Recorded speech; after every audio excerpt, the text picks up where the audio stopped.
Go to your portfolio and to that greyhound racing story. We have dozens of trainers, Barnaby, Joyce and staff suspended right around the country. In Queensland alone, 70 dogs have been seized. Is this an industry in disgrace?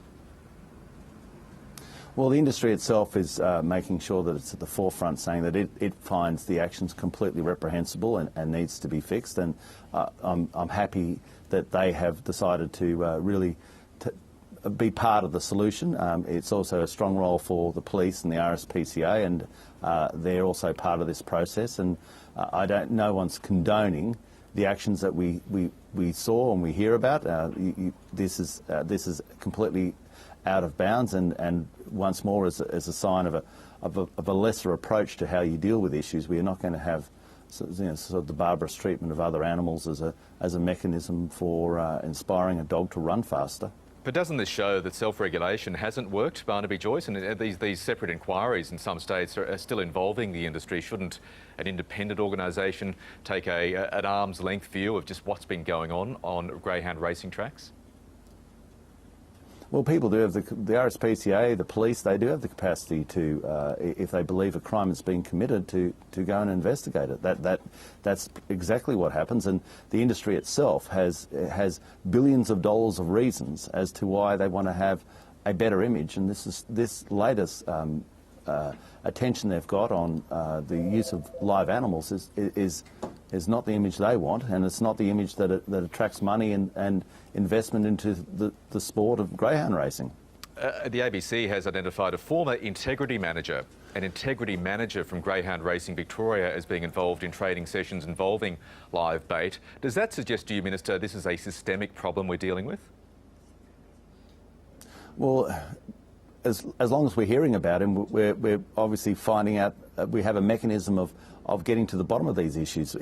Because you hear about a person who's committed that act, and I'm sure the police have the capacity to investigate that act, or the RSPCA have the capacity to investigate that act, and if actions need to be taken against him, like any person in any field who works outside the confines of the law, then that they are dealt with, whether that's a doctor who works outside the confines of the law, or an accountant, or a mechanic. All industries and all facets, if somebody breaks the law, then they get investigated by the law. Should greyhound racing be suspended while these various inquiries are carried out? No, I don't know whether that is that is the answer. I don't think that it's a case of finding the people who've done a criminal act, or if there is a criminal act, or have done the wrong thing. I am always a little bit cautious about saying, because we find a problem, therefore we close down an industry. I don't think that's the way we should be doing business. Because you find a problem, you fix a problem. You don't close down the industry. And speaking of industries, let's go to the food importation industry and that hepatitis A scare surrounding those frozen berries from China. Should there be tougher controls on, firstly, the importation of these type of product and also the labelling of them? Well, that might be the consequence of a review that's currently being taken underway right now. Can I just quickly go through the process so that your listeners clearly understand? The Food Standards Australia and New Zealand are the ones who determine whether a product is high risk or low risk. They then make that recommendation to the Department of Agriculture on how they test, whether it's 100% or in this case 5%. And the form for what we are testing, which for low risk ones is predominantly residues such as cadmium.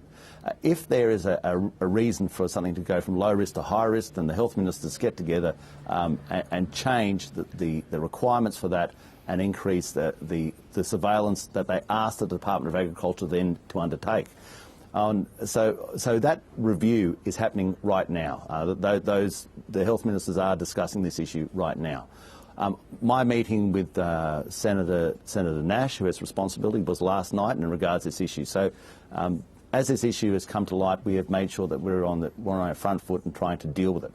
In regards to labelling, I think that this is an issue. We have to strengthen our labelling laws, and we currently have a review before us which I believe needs to be stronger than what it actually came into my office on. I want to make sure that people can clearly identify when they go to the shop a genuine Australian product, because we do have stronger phytosanitary laws. We do have stronger oversight to make sure we have a cleaner, greener product than what comes in from overseas. And that's why you pay a premium for Australian product, and that's why Australian product is a better product. And I want to make sure that when you pick up something, Michael, you can look at the can and say, this is Australian, it's slightly dearer, but by gosh, it's safer. Can you change the terms of that review? Well, that's why I didn't accept it in its former sense when it came in. I said, okay. No, we want to tighten this up. Let's go to, before you leave, matters within the coalition. There has been lots of commentary over the last few days about that appearance on Q&A by your cabinet colleague Malcolm Turnbull. Did you see that as a 60-minute long job application by him? Well, as you know, I was on the first Q&A. I don't think anybody saw mine as a 60-minute job application, or unless it's a very peculiar job. Look, you've got to put your best foot forward and try to present to the Australian people the package which is the coalition. And I'm glad we got Malcolm as a communications minister. He's extremely capable. He's run a very strong business in his own life, and now he's got a massive business to try and get control the costs of and get delivery of, which is the NBN. We have to, as a coalition, make sure that we're talking about the business that really concerns people, and you're doing that this morning with the issues such as the importation of berries and the phytosanitary issues. I think that everybody, it'd be rather peculiar if you went on to Q&A and tried to do a bad job. Well, that's true, I suppose, and you pop up a fair bit. And just finally, just quickly before you go, as a member of the coalition leadership team, I know it's a different party, what did you make of the sacking of Philip Ruddock as government whip? Well, Philip has had and continues to have a long and distinguished career starting right back in the early 70s.